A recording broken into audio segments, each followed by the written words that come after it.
મહારાષ્ટ્ર મંડળ માંજલપુર દ્વારા રક્તદાન શિબિર કેમ્પનું આયોજન કરવામાં આવ્યું હતું। વડોદરા શહેર માંજલપુર વિસ્તારમાં આવેલા જલારામ મંદિર ખાતે આજે મહારાષ્ટ્ર મંડળ માંજલપુર દ્વારા રક્તદાન શિબિર કેમ્પનું આયોજન કરવામાં આવ્યું હતું। મહારાષ્ટ્ર મંડળ માંજલપુર વડોદરા દ્વારા છેલ્લા ઘણા વર્ષોથી મેડિકલ કેમ્પનું આયોજન કરવામાં આવે છે।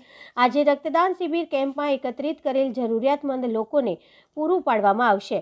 આજે મહારાષ્ટ્ર મંડળ માંજલપુર દ્વારા રક્તદાન શિબિર કેમ્પ સાથે નિઃશુલ્ક મેડિકલ કેમ્પનું પણ આયોજન કરવામાં આવ્યું હતું। આ મેડિકલ કેમ્પમાં બીપી, સુગર, ડાયાબિટીસ, કેન્સર, હાડકાના દુખાવા, કમરના દુખાવા, આંખો, કાન જેવા રોગોનું નિદાન યોગ્ય સમય મળી રહે અને આવનાર સમયમાં ગંભીર બીમારી સ્વરૂપે નોલે તે પહેલા યોગ્ય નિદાનથી રોગનું નિદાન થાય તે હેતુથી આ મેડિકલ કેમ્પનું આયોજન કરવામાં આવ્યું હતું।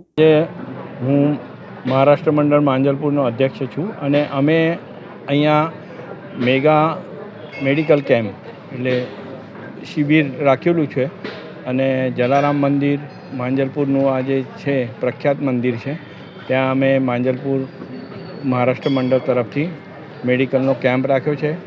એમાં વાયરોક હોસ્પિટલવાળા છે, સનશાઇન ગ્લોબલવાળા પણ એમને રાખેલું છે, ફિઝિશિયન છે, બ્લડ ડોનેશનનો પણ કેમ્પ આપણે રાખેલો છે અને અમારા જોડે જે સેક્રેટરી છે અમારા ચંદ્રશેખર પાટીલ એમનો પણ કાફી સહયોગ છે।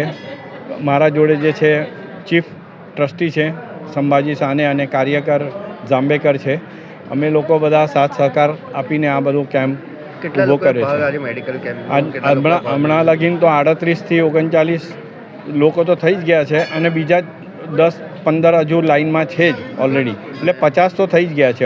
રક્તદાનમાં અત્યાર સુધી કેટલા યુનિટ થયા અને કેટલા યુનિટની સંભાવના? 11 થયા છે અને બીજા હજુ 4 થી 10 જણ હજુ બાકી જ છે, ત્યાં લાઇનમાં જ છે। આપનું નામ? મારું નામ કિશોર ઉપાસની।